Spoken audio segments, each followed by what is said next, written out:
Next, we will look at Romila Thapar's essay, What Secularism Is and Is Not. So, Romila Thapar, this is Romila Thapar's image. So, she is a world famous historian and she specializes in ancient Indian history. She is particularly interested in the social and cultural history of ancient India. So, this particular essay that we have to learn what secularism is and is not is actually an extract from the Ashgar Ali Engineer Memorial Lecture, which she delivered at Jamia Millia Islamia on 19th August 2015. So, this particular essay, What Secularism Is and Is Not, is actually an extract of a lecture, public lecture that she delivered.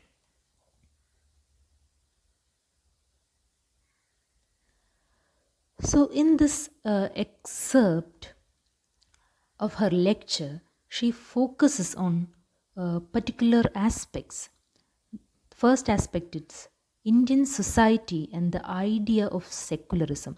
So, what is secularism? The idea of secularism, and how is it very important for Indian society?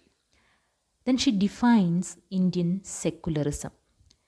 Next, she talks about colonial view of religion and the importance of sects, arrival of Islam, and her view on the task of secularization.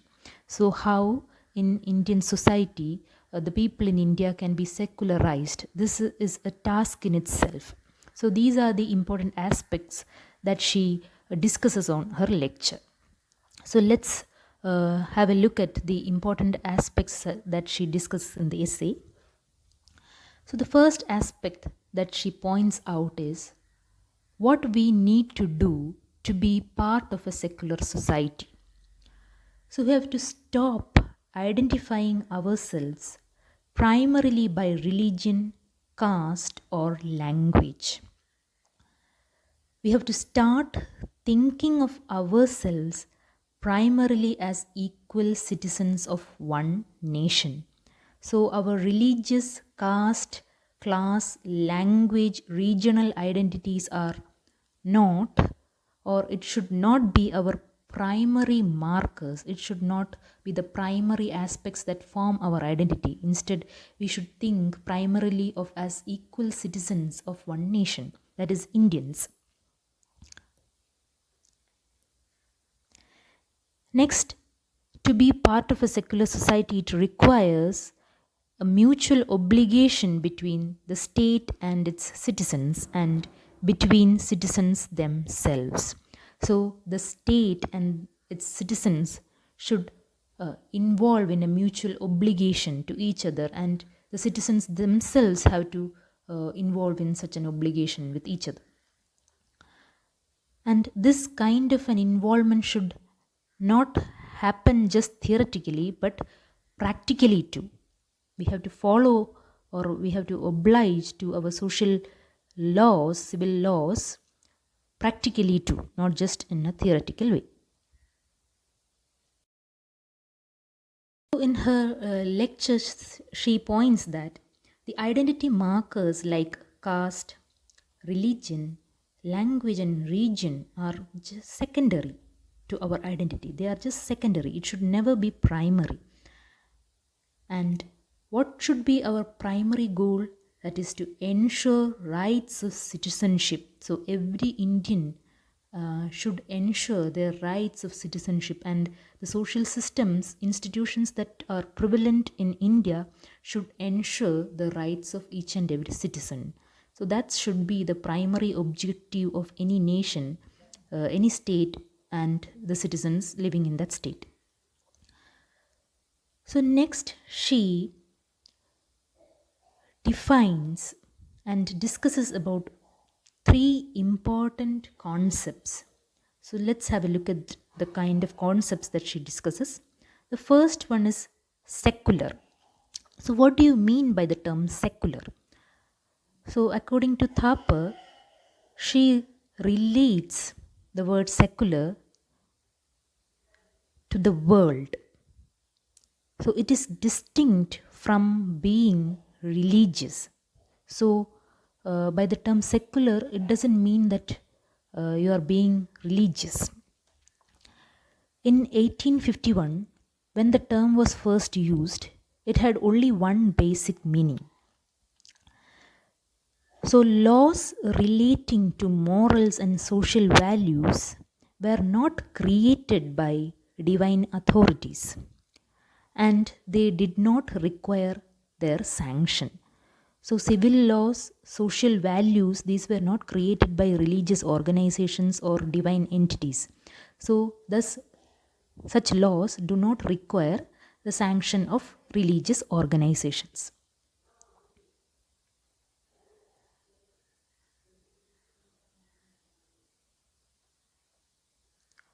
Social values grew out of rational thinking, debates, and discussions based on values of tolerance and social responsibility. So, social values grew out of rational thinking, debates, and discussions based on values of tolerance and social responsibilities. They were not developed by religious institutions or outfits, and such social values or civil laws do not require any sanction or authority from religious organizations.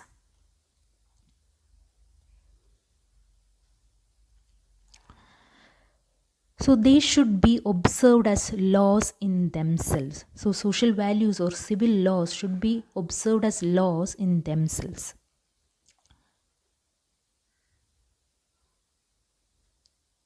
Next concept that she discusses is secularism.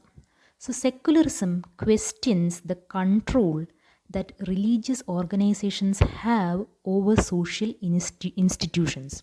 So secularism actually enables every citizen to question the kind of religious control the religious organizations have, the control that religious organizations have on social institutions.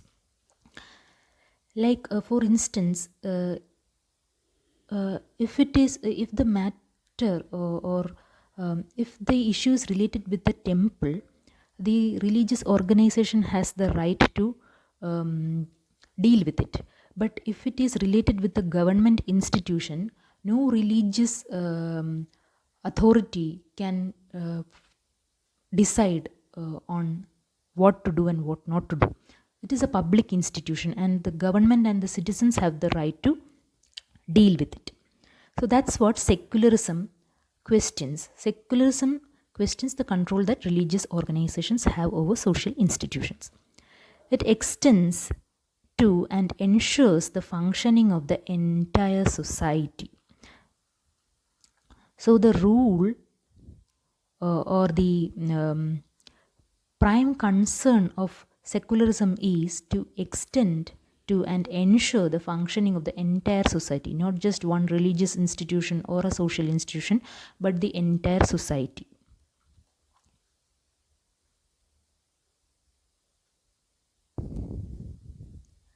So secularism does not deny the presence of religion in society. By the term secularism, it doesn't mean that we have to throw out religion from our country. It's not like that. It doesn't deny the presence of religion in society. It demarcates the social institutions over which religion can or cannot exercise control. So this is a fundamental principle of secularism. So it decides the borderline on which social institutions religion can and cannot have power or exercise control. So secularism is a kind of curtailment of the control that religious organizations have over social functioning. So it contains religious organizations' powers to control social function.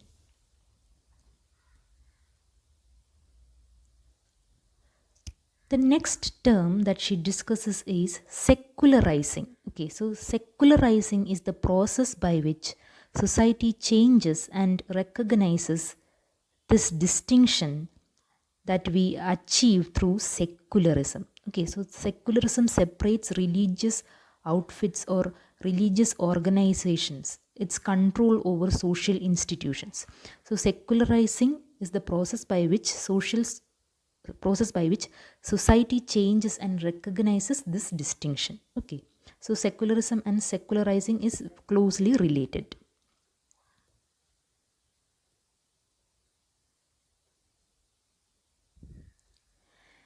Next, she discusses the kind of benefits of secularism. It allowed people the freedom to think beyond religious codes. It made people think about the purpose of their laws.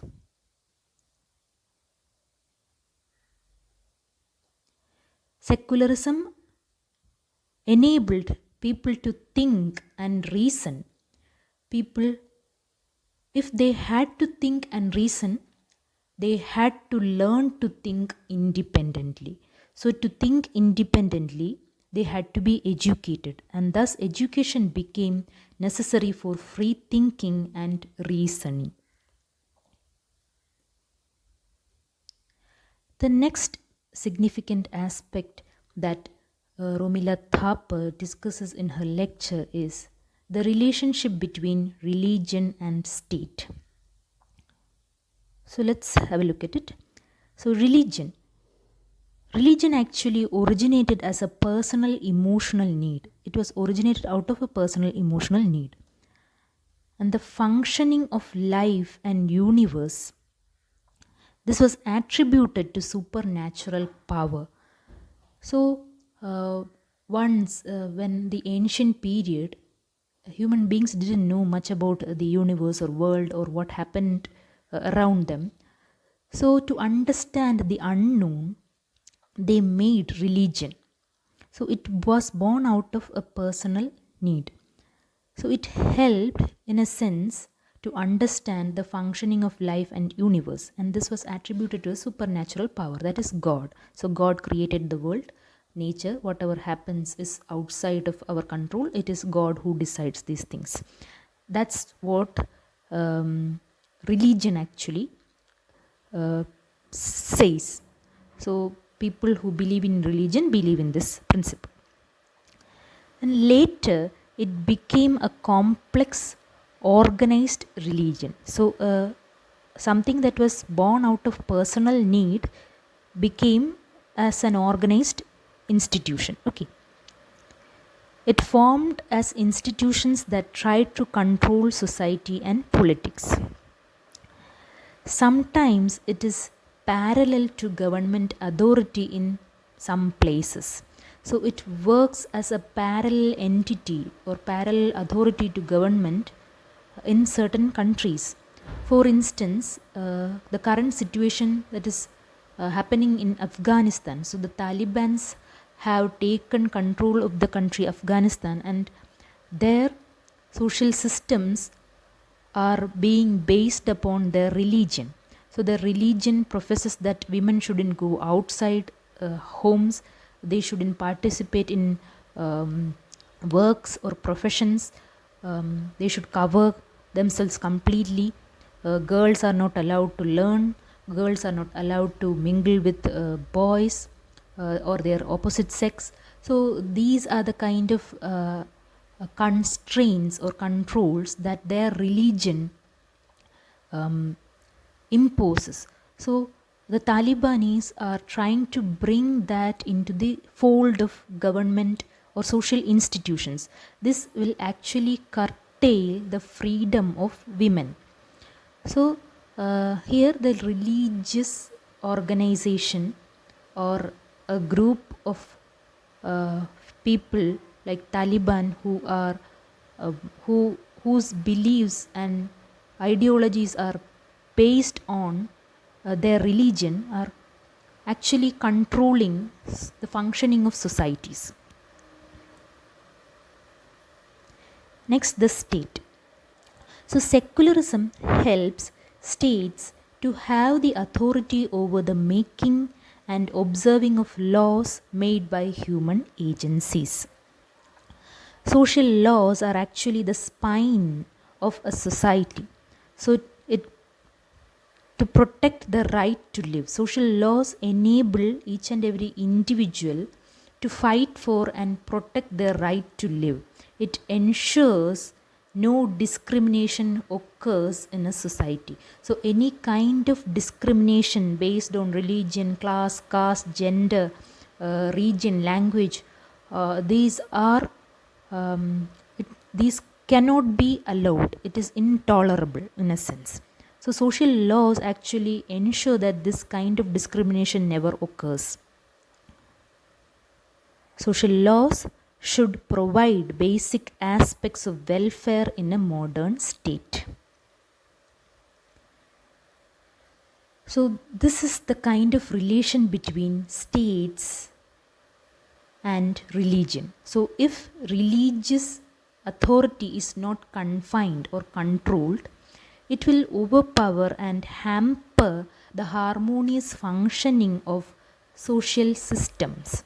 So, it is the states, by secularizing the people, enabling them to understand the distinction between religious authority and civil laws or social laws.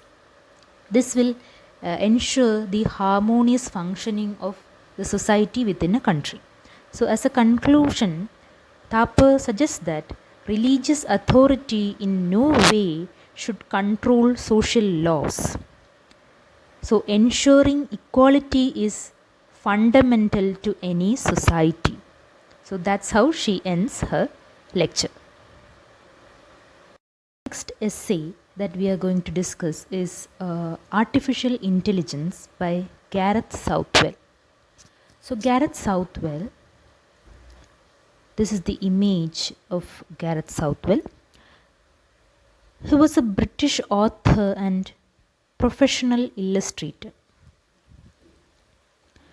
So, Artificial Intelligence is an excerpt from his book 50 Philosophy of Science Ideas You Really Need to Know. So, this particular essay is actually taken from his book 50 Philosophy of Science Ideas You Really Need to Know. So, now let's look at the important points that he discusses in the essay. So, Gareth Southwell actually discusses how the notion of artificial intelligence has changed what it means to be a human being.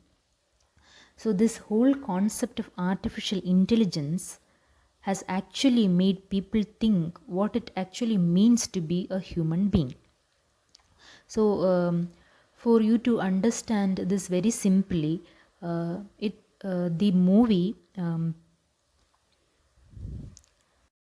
the Malayalam movie, Android Kunyappan version 2.0, where Suraj Venyaramud is an old father and his son actually brings a robot to take care of his father.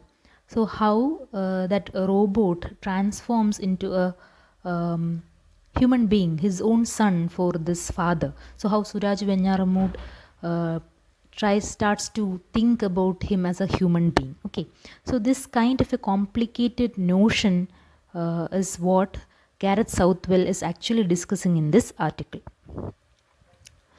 So he poses two simple yet thought-provoking philosophical questions in the article. So what are these two questions? So the first is whether computers can think. And the second is whether machines can be conscious. So whether they can be conscious. So whether computers can think and whether computers can be conscious.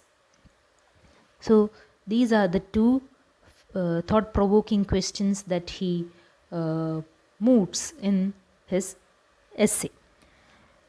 So when the whole concept of artificial intelligence was introduced in the world, how machines were built, how computers actually reduce the kind of human effort that goes into certain activities.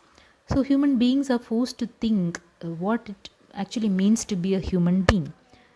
So he asks whether computers can think like human beings, and if at all they think, whether machines can be conscious like human conscience.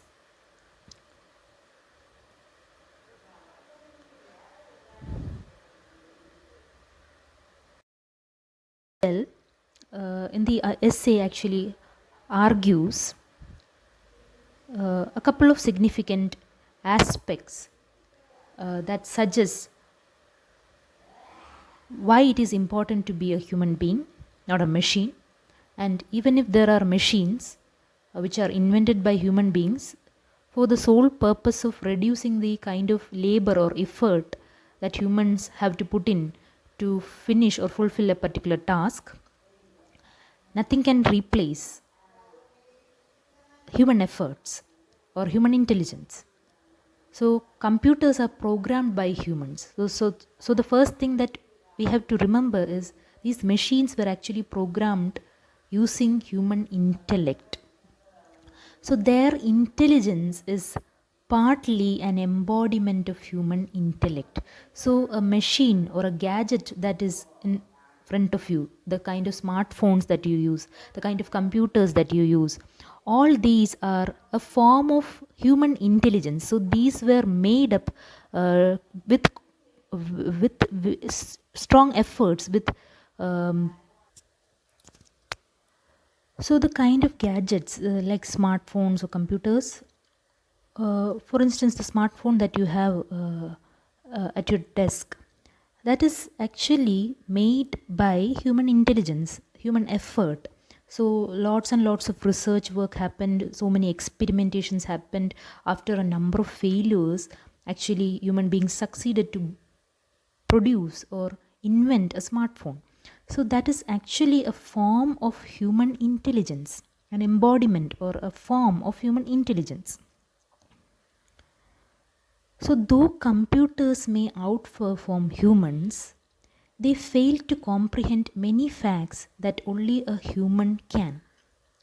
So, by this point, actually, Gareth Southwell is trying to argue that yes, computers are intelligent, they are made up of human intelligence, and sometimes they outperform human beings.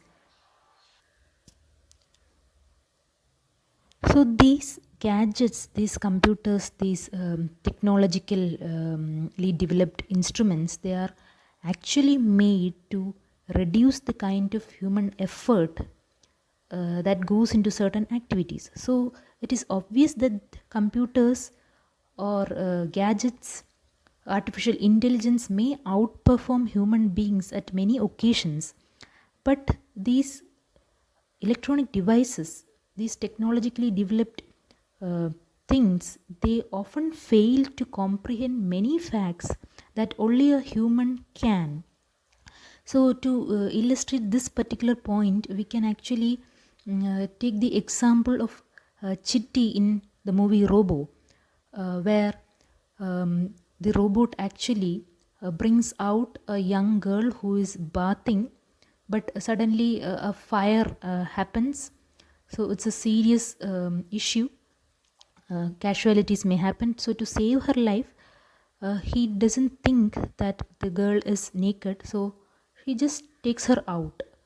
But being naked outside is um, something troublesome for a girl in India or in anywhere. It is her privacy that has been ruined. But Chitti never understood what is privacy, what is emotions.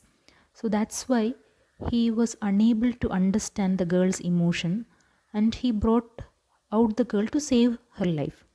So often these gadgets or equipments that we human beings develop using our intelligence, they may fail to comprehend certain facts that only a human being can understand, particularly emotions. So that is what actually Gareth Southwell discusses in the essay. So the last that we are going to discuss is Levin's essay, Universal. So this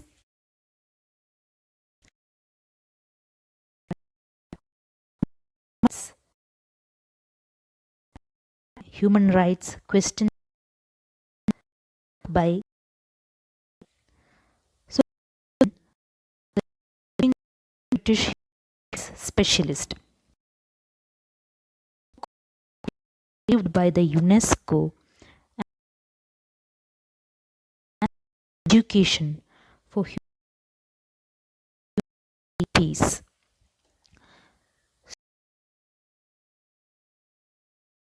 Used by activists and non-governmental organizations involved in the promotion of human rights. So Levin introduces in this book as well as in the extract that is prescribed for us the need for emphasizing the importance of human rights and takes us through the various stages of the formulation of the Universal Declaration of Human Rights. So she lists out its fundamental objectives and the provisions of the Charter that refer to a wide range of issues, ranging from slavery to more recent issues concerning refugees and their rights.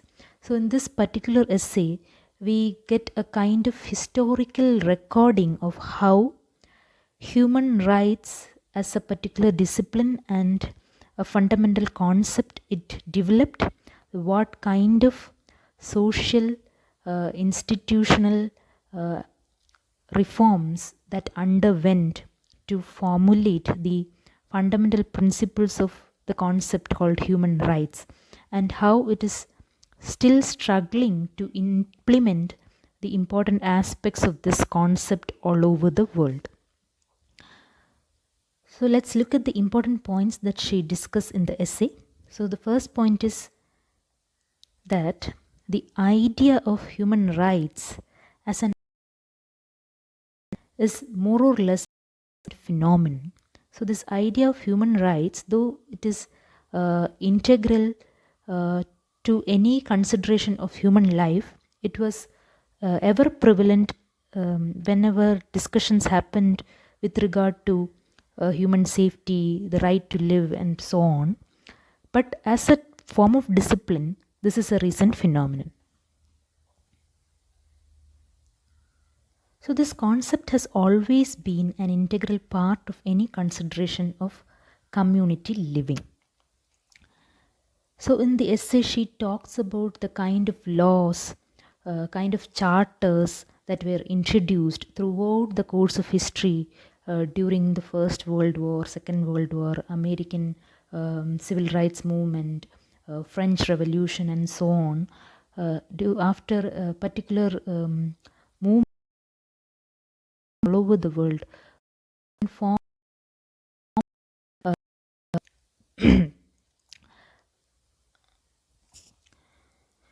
different forms of social charters were formulated, implemented to ensure human rights, especially in the areas of conflict. So, according to the author, it is very significant.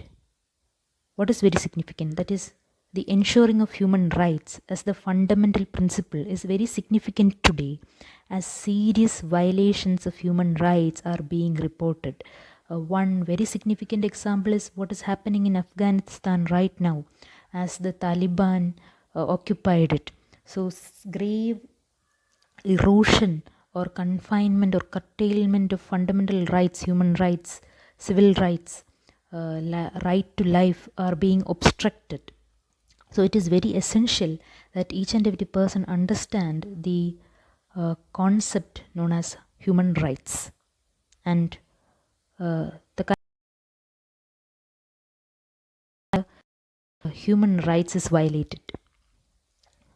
So the last point that she discusses in the essay is, unless people are made aware of their basic rights, they cannot be educated in the means to defend themselves and fight back for their fundamental rights. So unless people do not understand what kinds of civil rights, what kinds of citizenship rights, what kind of fundamental rights they have, if they are not educated properly, if they are not made aware of what rights they have, they won't be able to fight back or resist those who exploit or those who obstruct their fundamental rights. So it is very essential to make people aware about what their basic rights are. So thus we come to the end of our revision session. So these points, these notes will be more than enough for you all to write your answers, to structure your answers in your exams. Thank you and all the very best for your exams.